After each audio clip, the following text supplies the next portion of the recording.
Marcos, eu sou pastor da Primeira Igreja Batista no Paiol há 20 anos. Estou ali como pastor desta igreja que tem como base firme a família. Trabalhamos com o encontro de casais, inclusive o encontro completou 20 anos de realizações ali, de encontros, né? Estamos no 39º encontro. Até porque há alguns anos nós fizemos 2 encontros por ano. Hoje fazemos 1 encontro por ano. E ali Deus tem nos abençoado. Estou acompanhado da minha esposa Eliane, pedi para que ela fique em pé. Nós somos casados há 39 anos, 3 meses e 17 dias, né? Então Deus tem abençoado. Estamos rumo aos 40 anos, se assim Deus permitir, chegar em janeiro completando 40 anos de casados. Temos 2 filhas, a Patrícia, que é casada com o Fernando, e a Daniele, que é casada com o Bruno, né? Então são as nossas filhas e genros, ainda não somos avós, mas em breve, quem sabe, né, Deus tem plano para tudo, chegará. Então nós temos a alegria, como falei, de conhecer, né, o irmão Elinho, né, Eliton, né, a irmã Flávia, o pastor Luiz também já foi lá no nosso encontro, creio que alguns irmãos, pastor Benjamin, a irmã Lilian participam com a gente diretamente, o pastor Denis, que é pastor da Primeira Igreja Presbiteriana de Nilópolis, a irmã Evelyn participa com a gente, e muitos irmãos de várias igrejas. O nosso encontro tem a base lá na Primeira Igreja Batista, no Paiol, em Nilópolis, mas temos vários irmãos, pastores de várias igrejas participando com a gente. Desse encontro já saíram 3 outros encontros, quer dizer, pessoas que vieram das suas igrejas, começaram a trabalhar e dali formaram o próprio encontro. Então, o nosso encontro já gerou 3 filhas, vamos dizer assim. Isso é muito importante. E é uma alegria, irmãos. Já havia recebido o convite de pregar aqui algumas vezes, mas eu tenho uma dificuldade de sair domingo da minha igreja, né? Então, agora, esse ano, eu tenho feito assim, de 2 em 2 meses, quando surge o convite, então, coloco como recebendo o convite, aceitando o convite para pelo menos um domingo de 2 em 2 meses sair da igreja. E hoje, como lá na igreja tem também a programação do Dia das Mães, está sendo realizada agora lá. E tem uma irmã que está pregando, uma filha que está pregando, então pude aceitar o convite para estar aqui juntamente com os irmãos. Convido os irmãos a abrirem suas Bíblias em Lucas, capítulo 15, verso de 11 a 24. Lucas 15, 11 a 24.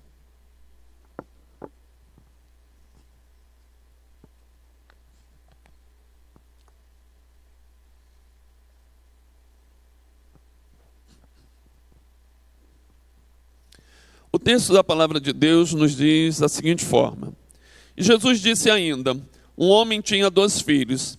Certo dia o mais moço disse ao pai, Pai, quero que o Senhor me dê agora a minha parte da herança.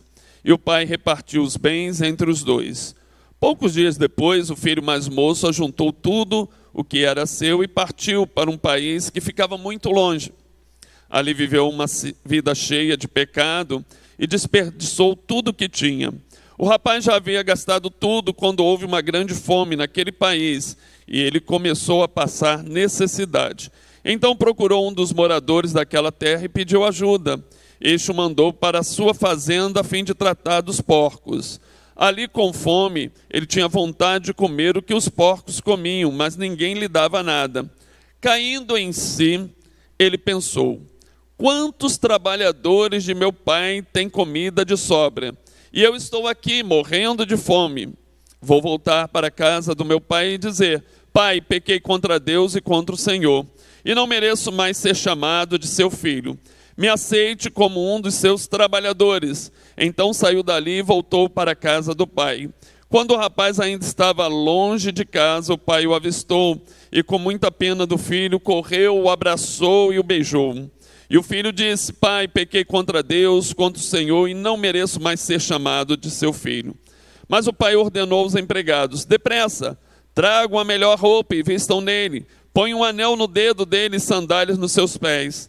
Também tragam e matem um bezerro gordo. Vamos começar a festejar. Porque este meu filho estava morto e viveu de novo. Estava perdido e foi achado. E começaram a festa. Amém?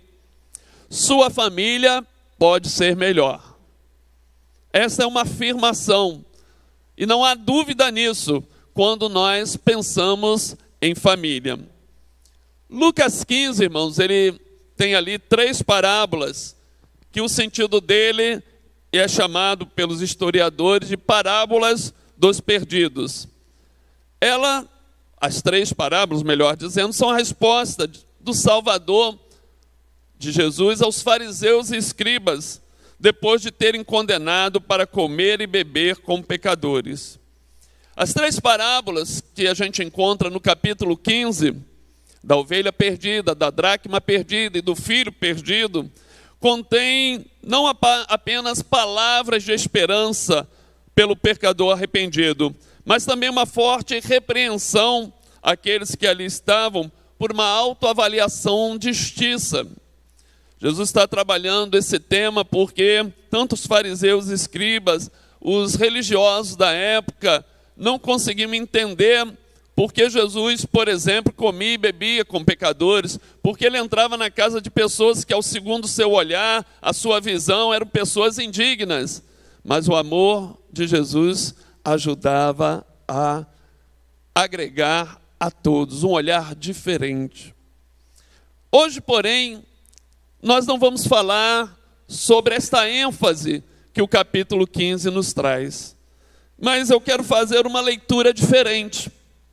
Uma leitura buscando extrair o máximo que pudermos de lições que nos levará a experimentar uma dimensão da vida familiar. Já que quando Jesus traz a parábola do filho pródigo, ele se baseia, o seu olhar está em uma família. E todos os aspectos que podem atingir esta família.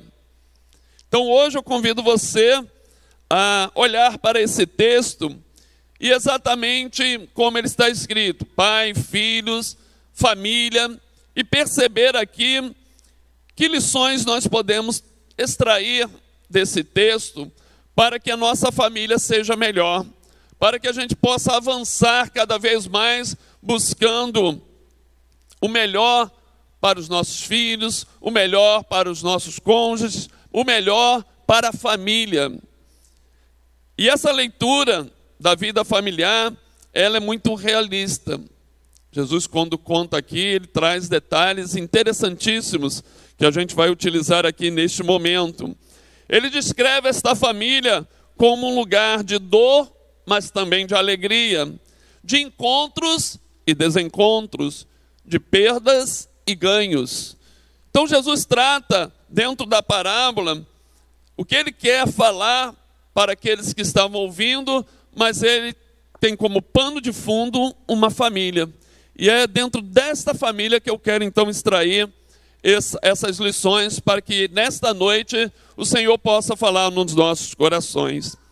E a primeira lição que eu quero extrair desse texto: sua família pode ser melhor, preparando-se para as tempestades que nos assolam. O verso 12 e 13 vão falar sobre isso. Ele diz: certo dia, de repente, o mais moço disse ao pai: pai, quero que o Senhor me dê agora a minha parte da herança. E o pai repartiu os bens entre os dois. Poucos dias depois, o filho mais moço ajuntou tudo o que era seu e partiu para um país que ficava muito longe.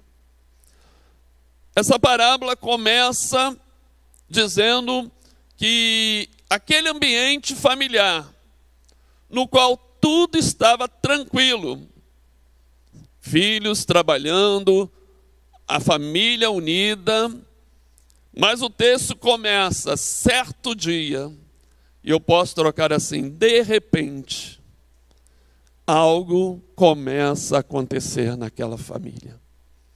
Uma atitude do filho, que pede ao pai a herança, que pede a sua parte da herança.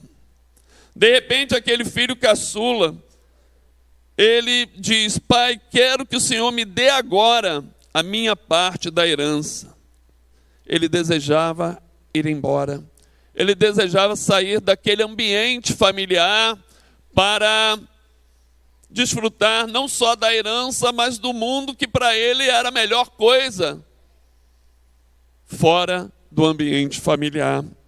A atitude desse filho estava sendo também uma afronta, um desrespeito, já que você já ouviu falar sobre esse texto e sabe que só se dava a herança depois da morte do pai. E quando ele pede isso nas entrelinhas, ele está dizendo: ó, você não faz mais sentido para a minha vida. Pai, eu agora não quero saber nada de você. Ele diz, nesse pedido da herança, que a família para ele não importava mais.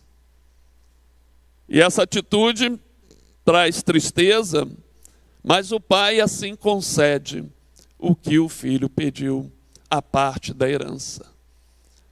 E eu fico pensando, meus amados, em nossas famílias. Tudo vai bem, tudo vai acontecendo conforme nós planejamos, mas de repente algo acontece. De repente é uma enfermidade que assola a família. De repente é o desemprego que bate na nossa porta. De repente, um dos filhos decide ir embora. Hoje está em tona, né? Muitas vezes o filho sair para tentar a vida, não como uma afronta ao seu pai, mas fora do país. Tenho visto muitos jovens indo para Portugal, para a Austrália, tentando uma outra vida, e alguns sonham com isso.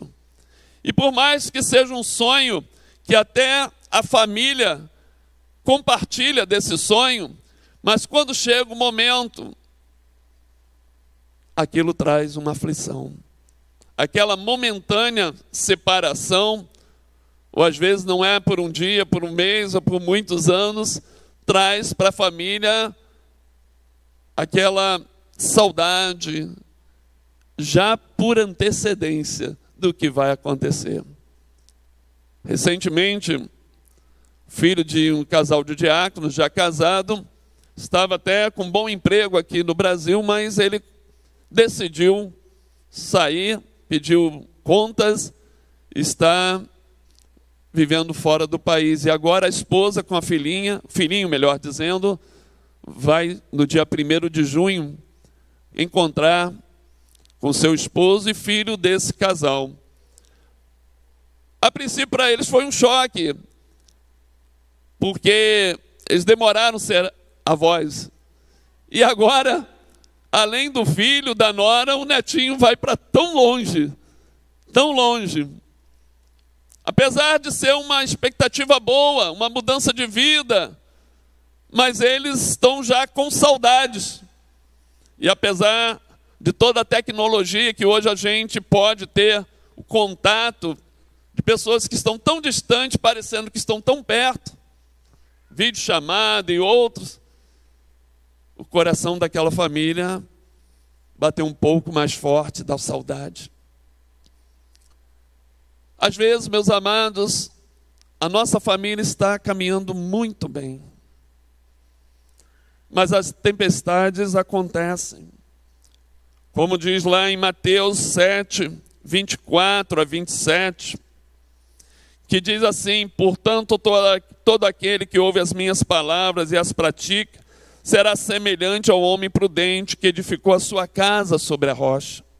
Desceu a chuva, transbordaram os rios, sopraram os ventos e deram contra aquela casa. Contudo, ela não caiu, porque estava edificada sobre a rocha. Aquele que ouve essas minhas palavras, mas não as cumpre, será comparado ao homem insensato que edificou a sua casa sobre a areia. Desceu a mesma chuva, transbordaram os mesmos rios, sopraram os ventos e deram contra aquela casa.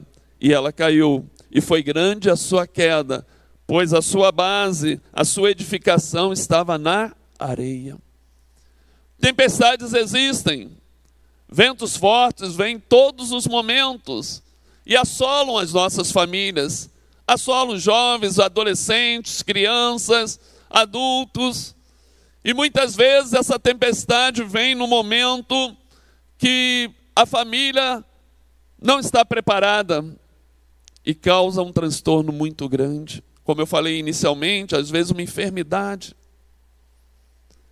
às vezes o desemprego. Quem não já passou por isso? Uma enfermidade dentro de casa, tem que correr de madrugada com o filho, tem que sair em um momento, mesmo o filho já crescido, e ele não passando bem, você vai ajudar, e aquela enfermidade chega, enquanto você não sabe o diagnóstico, enquanto você não vê o seu filho bem, aquilo tira a sua paz. Muitas vezes o desemprego, como eu falei, ele bate a sua porta e você tinha um planejamento, uma estrutura, e agora tudo muda. Sabendo que as tempestades, as situações e adversidades acontecem na família, eu preciso me preparar para isso. E qual o melhor preparo? Estar com a nossa base, a nossa casa, a nossa família edificada com Jesus, a rocha firme, que vai nos sustentar nos dias de angústia, vai nos sustentar no momento difícil.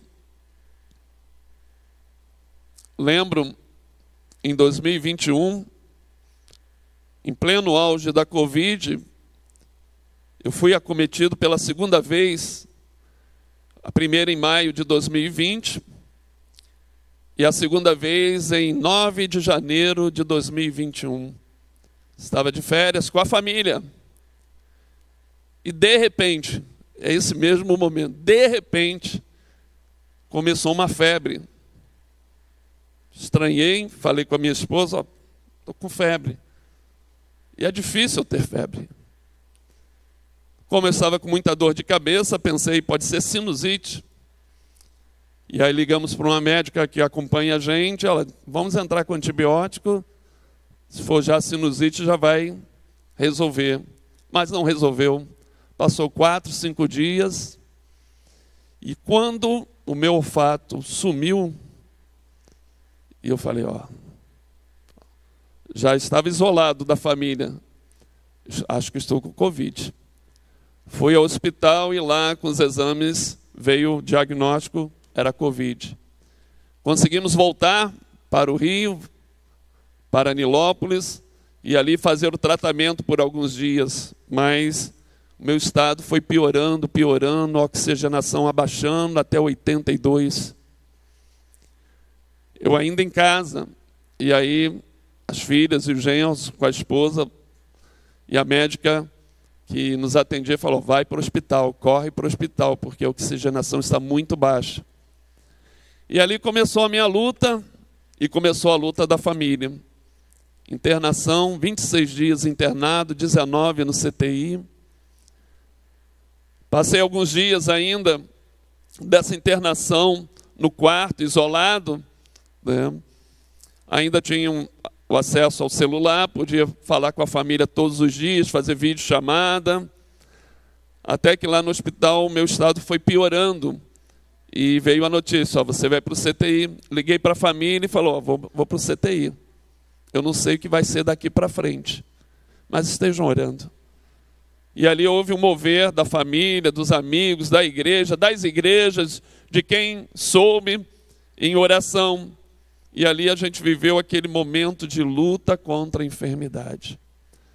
Mas Deus teve misericórdia.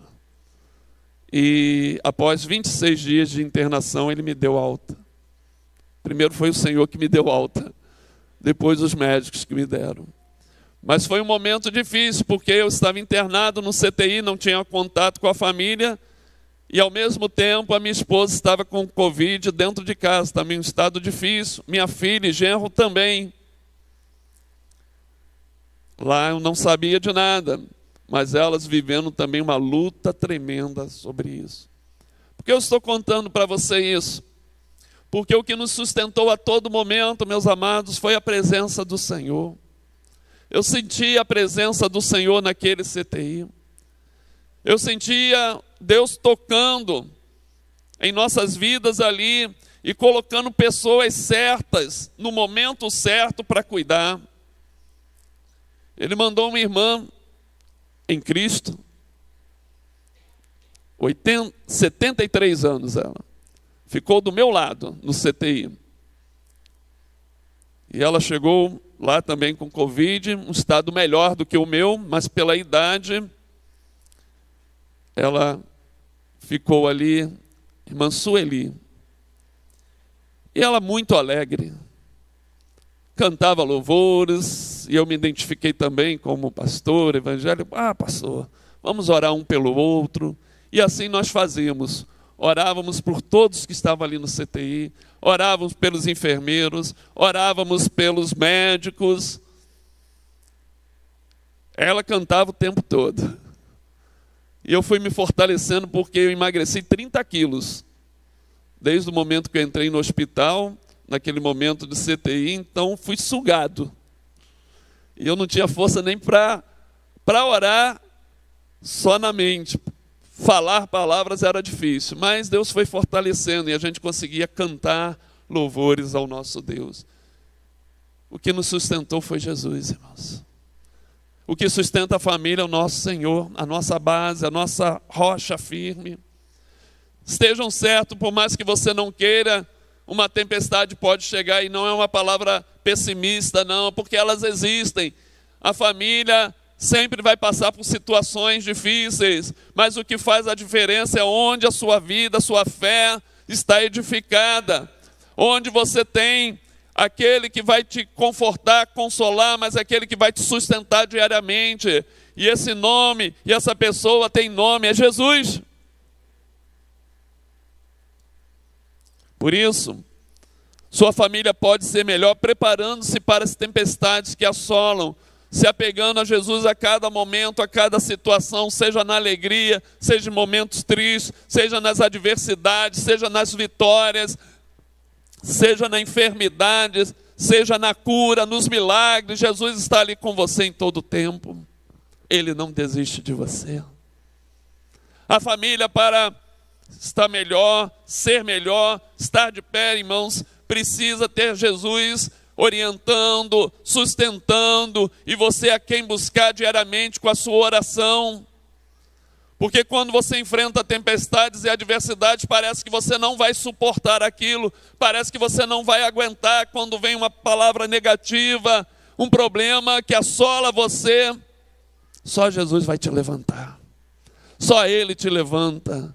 Por isso, nesta noite, busque se preparar para esses tempos difíceis que enfrentamos como família, tendo Jesus, convidando Jesus, como lá em Caná da Galileia, quando Jesus foi convidado para o casamento, faltou a bebida, um problema naquele momento terrível, mas Jesus estava ali no casamento, e Jesus opera um milagre, transformando água em vinho, mas não é qualquer vinho, num vinho muito melhor. É assim que Jesus faz com a nossa família. Jesus torna a nossa família cada vez melhor. Mas uma segunda lição.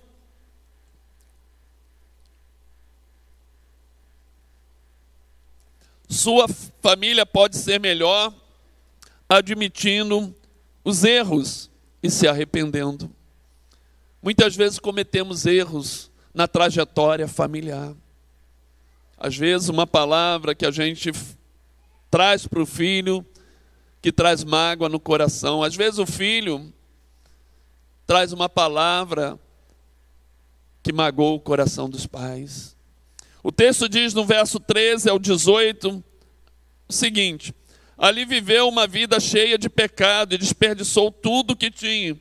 Aquele filho foi embora e começa a viver uma vida cheia de pecado. O rapaz já havia gastado tudo quando houve uma grande fome naquele país e ele começou a passar necessidade. Então procurou um dos moradores daquela terra e pediu ajuda, e esse o mandou para a sua fazenda a fim de tratar dos porcos. Ali com fome, ele tinha vontade de comer o que os porcos comiam, mas ninguém lhe dava nada. E aí no verso 17, caindo em si. Se o primeiro texto nós falamos, certo dia, de repente, agora, o filho caindo em si, ele pensou, quantos trabalhadores de meu pai têm comida de sobra e eu estou aqui morrendo de fome? Vou voltar, em algumas traduções, levantar-me-ei e irei ter com meu pai. Nessa que eu estou lendo diz, vou voltar para a casa de meu pai e dizer, pai, pequei contra Deus e contra o Senhor. O reconhecimento de erros ajuda na liberação de perdão, no arrependimento, em ajustar a trajetória da família. Família é dinâmica. A família, elas trabalham todos os dias com o que não sabe, com o que sabe. Com aquilo que não foi planejado, com aquilo que foi planejado. Com aquilo que você não imagina que vai acontecer e acontece. E muitas vezes, nesse relacionamento familiar, alguns erros acontecem. E esses erros trazem no coração mágoas e feridas. Esse filho, quando decide ir embora, ele traz uma marca, uma mágoa profunda no coração do pai, ao pedir a herança com o pai ainda vivo. Ele, como falamos anteriormente, diz nessa ideia, nessa proposta da herança, pai, agora eu não importo mais com você, como você estivesse morto. Quando olhamos para as Escrituras, o arrependimento é exposto como sendo algo essencial na vida do cristão. Mais do que isso, a Bíblia fala de arrependimento como uma atitude grandiosa, fruto de uma obra grandiosa e que é realizado por Deus ainda mais grandioso e tremendo. Não há vida cristã sem arrependimento. Não há alegria e paz sem arrependimento. Não há satisfação sem arrependimento. E não há relacionamentos sem arrependimento. Nós precisamos sair desta redoma ou desse patamar que muitas vezes nos encontramos e não admitir erros que cometemos em família. Falando tanto para a esposa, ou para o esposo, ou para os filhos, eu errei. E o arrependimento vai trazer uma nova dinâmica para a família, e sua família vai conseguir ser melhor a cada momento. Mas quando nós não tratarmos os erros e o arrependimento dentro do lar, anos vão se passando, mágoas vão construindo uma barreira entre o relacionamento familiar, e a gente começa a viver muitas vezes de aparência. Por isso, sua família pode ser melhor admitindo e reconhecendo erros que aconteceram na trajetória familiar e buscando arrependimento e perdão. Muitas vezes, meus amados, a gente tem dificuldade de pedir perdão. A gente tem dificuldade de abrir o nosso coração e falar, perdoa-me. Eu não deveria ter falado aquilo. Eu não deveria ter feito daquela forma. Eu não deveria ter corrigido desta forma. E pedir perdão a um filho não rebaixa você a condição de pai e mãe. Não, pelo contrário. Abre um leque para a família de dizer, de confiança, de um sentimento, muitas vezes, que brota no coração de cada um. Se a gente para pensar, e a gente vai lembrar de coisas que nós cometemos. Muitas vezes, Os filhos vão carregando dentro do coração e da mente palavras que foram ditas pelos seus pais. No momento, talvez, de raiva, no momento intenso, no momento de correção, mas que essas palavras ficam gravadas no coração e na mente dos filhos. E isso vai trazendo uma barreira de diálogo, vai trazendo uma barreira tremenda entre os familiares. E a forma de nós quebrarmos esta barreira, meus amados, é admitindo o erro. Ou se você não lembra, você pode chegar em um momento na sua família, seus filhos, e perguntar: eu disse alguma coisa que já magoou o seu coração? Mas esteja prontos, ouvidos abertos, para receber do seu filho, da sua filha, ou da sua esposa, ou do seu esposo, o que realmente foi um erro. E a partir daí, um quebrantamento vai tomar conta da família, meus amados. O quebrantamento salutar. O texto diz que o filho se arrepende. E logo que ele pensa na sua família, na sua casa, tudo bem que ele pensa na comida também, porque o texto diz que ele pensa, né, ele diz assim: quantos trabalhadores de meu pai têm comida de sobra e eu estou aqui morrendo de fome? Tudo bem, se é pelo estômago que começa o arrependimento, depois você vai ver nessa história que há um quebrantamento tremendo naquele lar. Terceiro, sua família pode ser melhor, nunca deixando morrer a esperança, sonhos dentro do coração. O texto 20, verso 20 diz assim: quando o rapaz ainda estava longe de casa, o pai o avistou e com muita pena do filho correu e abraçou e o beijou. O pai não perdeu a esperança de ver o filho voltar. Ele talvez não saía daquela, se fosse janela, que não diz o que era, pode ser a varanda, a janela, mas o pai leva a entender que ele esperava a volta do seu filho diariamente. Ele não perdeu em nenhum momento a esperança, ele não perdeu os sonhos do coração de ver a família novamente reunida.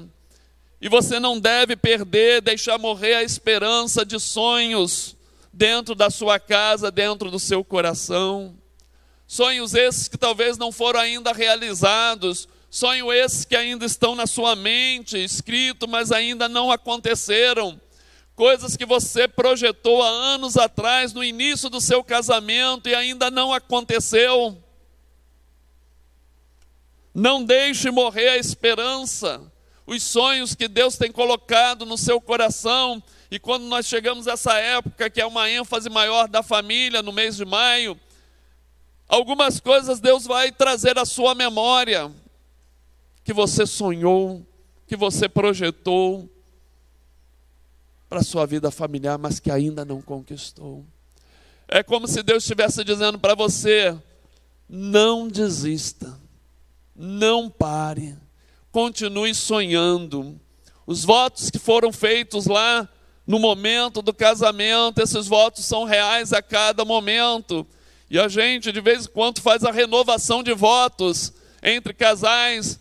Lá na igreja, no último domingo, nós vamos fazer uma renovação de votos familiares, ou familiar, melhor dizendo, onde tanto o casal vai renovar a sua aliança com Deus, como também a aliança com seus filhos e vice-versa, onde o perdão naquele momento da renovação vai ser liberado, onde o quebrantamento vai fazer com que a gente possa retirar as pedras, os obstáculos, as barreiras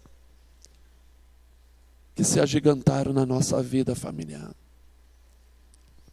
Nunca deixe morrer a esperança. O pai estava sempre olhando no horizonte, esperando por seu filho, aguardando que um dia ele chegaria. Em Romanos 15, 13 diz assim, que o Deus da esperança os encha de toda alegria e paz por sua confiança nele, para que vocês transbordem de esperança pelo poder do Espírito Santo. Que o Deus da esperança enche o seu coração de alegria e de paz. Eu não sei o que tirou ou tem tirado a paz do seu coração, da sua vida ou da sua família. Eu não sei o que na sua mente hoje se colocou como um obstáculo e você não consegue mais viver na sua família de forma que a alegria e o sorriso esteja de novo dentro da casa. É muito bom sorrir, é muito bom a alegria dentro do lar. Concorda comigo? É muito bom. Hoje nossas filhas estão casadas, então a gente não tem elas estão próximas, né, diariamente na nossa casa, como tinham, né? Mas a gente faz questão, claro, de vários momentos juntos durante o ano, mas chega nas férias, a gente tira pelo menos 15 dias para tirar férias juntos. Mesmo casada, já com os meus genros ali. E a gente, nesse período, a gente vai relembrar, a gente dá gargalhada, a gente ri, a gente gosta de ver filme junto, a gente gosta de ver uma boa comédia, a gente gosta de relembrar os causos, né, que a gente fala, de quando pequeno, e a gente lembra, a gente sorri, a gente dá gargalhada. Mas sabe que eu tenho percebido, meus amados, em muitas casas a alegria, a gargalhada, o sorriso já se perdeu. Por isso esse texto de Romanos diz que o Deus da esperança os encha de toda alegria e paz, que a paz volte para dentro do seu coração, dentro da sua casa, que a alegria, e esta alegria é independente de adversidades e circunstâncias, elas sempre vão existir. Por isso, deixe que o Senhor transborde de esperança dentro da sua família e não deixe morrer os sonhos, a esperança. Quarto e último, uma família pode ser melhor sendo um lugar de reconciliação e perdão. Verso 20 até o 24 diz, então saiu dali e voltou para a casa do pai. Quando o rapaz ainda estava longe de casa, o pai o avistou e com muita pena do filho correu, abraçou e o beijou. E o filho disse, pai, pequei contra Deus, contra o Senhor, não mereço mais nada, não mereço ser chamado de seu filho. Mas o pai ordenou aos empregados, depressa, tragam melhor roupa e vistam nele. Põe um anel do dedo, traz a dignidade novamente para ele, e sandálias nos seus pés. Também matem um bezerro gordo, vamos começar a festejar. A alegria volta para aquele lugar, irmãos. A alegria precisa voltar para dentro da sua casa, mas a casa, a família é o lugar, é o porto seguro dos familiares, é o porto seguro da família, onde a reconciliação e o perdão precisa ter espaço e lugar dentro desta casa. É lugar para reconciliação, é lugar para pedir perdão, é lugar para a gente chorar junto, é lugar para a gente se quebrantar junto, é lugar da gente falar dos sonhos, é lugar da gente projetar coisas boas, mas é lugar onde o Espírito Santo vai agir de tal forma que o perdão, a liberação de perdão vai ser algo que vai fluir. O texto diz que o pai se compadece. Primeira coisa que o Senhor diz, que o pai se compadece. Esse pai foi completamente rejeitado, tornou objeto de até zombaria por causa da atitude do seu filho, mas ele se compadece, meu filho voltou. Ele não olha para o passado, ele olha para o presente. Ele não olha para as coisas que foram feitas, mas ele olha para aquele presente e o futuro. Tudo mudou, meu amado. O filho voltou. Por que remoer coisas do passado, situações do passado? Aquele pai olha e vê, é daqui para frente. Ele diz que o pai corre. Imagine essa cena. Eu falo lá na igreja que eu tenho uma mente fértil, como de criança. Como assim? Eu, quando leio o texto, eu fecho os olhos e tento imaginar aquele texto. Não diz a idade desse pai, mas ele avista o filho, ele sai correndo. Ele sai correndo. Ele não espera o filho chegar. Ele não diz, eu vou deixar ele chegar, ele vai ver só. Ele sai correndo e ele beija. Beija. Um beijo de perdão, um beijo de carinho, um beijo de reconciliação.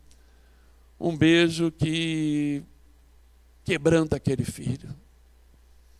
Um beijo de restauração. Eu lembro de Esaú e Jacó, quando eles tiveram um reencontro lá em Gênesis 33, 4. Diz o texto, vocês lembram dessa história, né? Jacó propôs algo para roubar, ou melhor, tirar os desejos do seu irmão Esaú. Ele engana o seu irmão por 2 vezes, vai embora, mas quando ele retorna com medo, porque o irmão falou que iria matar Jacó, ele volta, irmãos. E sabe o que acontece? Gênesis 33, 4. Então Esaú correu-lhe ao encontro, o abraçou, lançou sobre o seu pescoço e o beijou, e eles choraram. Choraram. José, lá em Gênesis 45, 14 e 15. Então ele, José, se lançou chorando sobre o seu irmão Benjamim, o abraçou, e Benjamim também o abraçou chorando. Em seguida beijou todos seus irmãos e chorou com eles.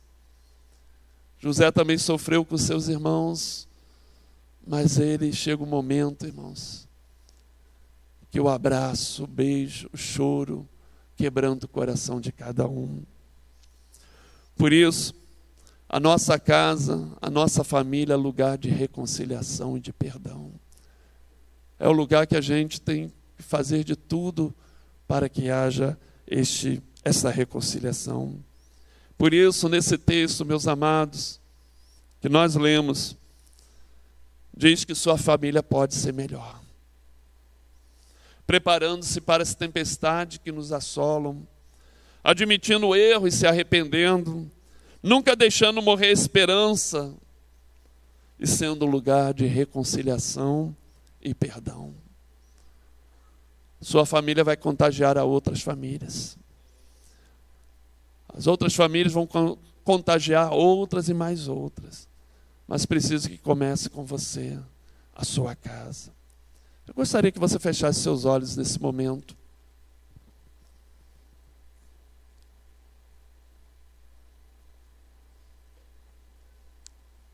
À luz do que foi ministrado nesta noite,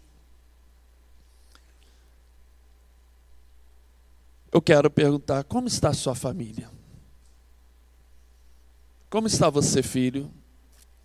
Como está você, filha? Como está você, esposa?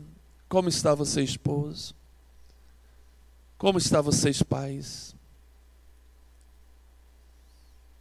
Hoje é um dia especial que nós comemoramos o Dia das Mães. Mas como está o seu coração, mãe, neste dia? Talvez muitas homenagens aconteceram hoje, mas talvez a maior homenagem que você deseje é a volta da sua filha, do seu filho.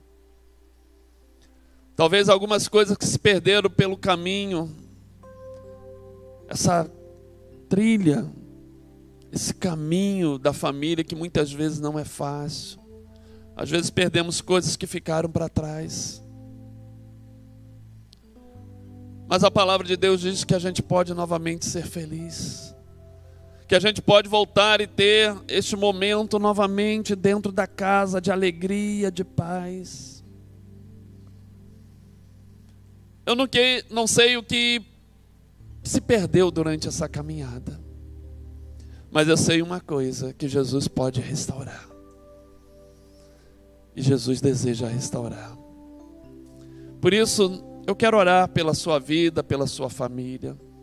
Se você tem enfrentado lutas tremendas, lutas difíceis, o Senhor nos diz nesta noite, continue crendo, não perca a esperança de dias melhores.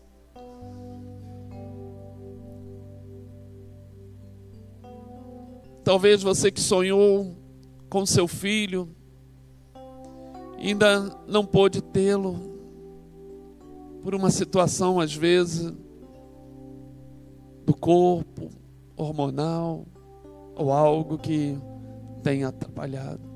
Mas é o grande desejo seu. Coloque diante do Senhor os seus desejos, e Ele concederá, conforme a vontade dEle, os desejos do seu coração. E eu quero orar nesta noite pela sua família. Então, se você tem atravessado algum tipo de situação, eu gostaria que você ficasse em pé, e eu quero orar por você, pela sua família, pela sua casa, onde você estiver. Deus abençoe. Há mais alguém que nesta noite gostaria de colocar a sua família no altar do Senhor? Fique em pé, e eu quero orar por você. Quero orar pela sua vida. Quero orar pela sua família. Eu não sei, mas Deus sabe o que está passando agora na sua mente, no seu coração. Que tipo de demanda está acontecendo, que tipo de situações está acontecendo. E nesta oração, Deus conhece o seu coração. E se Ele nesta noite falou diretamente ao seu coração, que Ele conceder aquilo que você tanto sonha. Há mais alguém que nesta noite deseja colocar a sua família diante do Senhor? Eu quero orar por você. Feche seus olhos. Santo Deus, eterno Pai, obrigado, Senhor Deus, pela Tua palavra aos nossos corações. À luz da Tua palavra, deste exemplo, desta parábola, que é uma história que Jesus contou, ó Pai, com a finalidade de falar sobre salvação daqueles que haviam se perdido, mas também como pano de fundo vem uma família que estava estruturada e por uma decisão, ó Pai, esta família perdeu os laços familiares, do convívio, da alegria e da paz. Mas o Senhor restaurou, como nesta noite o Senhor está restaurando, ó Pai, a alegria, a paz no coração de muitos que aqui estão, que colocam a sua família diante do Senhor, dizendo: minha família vai ser melhor a partir de hoje, a partir desse momento, a partir, Senhor Deus, desse mês, a partir desse tema, ó Pai, que tanto tem falado ao coração. Continue abençoando a cada família, Senhor Deus, sonhos e projetos que ainda não foram realizados, Senhor Deus, que o Senhor possa colocar diante de cada um. Tudo isso, ó Pai, nós já te agradecemos, certos da Tua resposta, certos do Teu agir, certos da Tua presença diária em nossa família. Nós te agradecemos e agradecemos no nome de Jesus. Amém, amém. Que Deus abençoe a todos.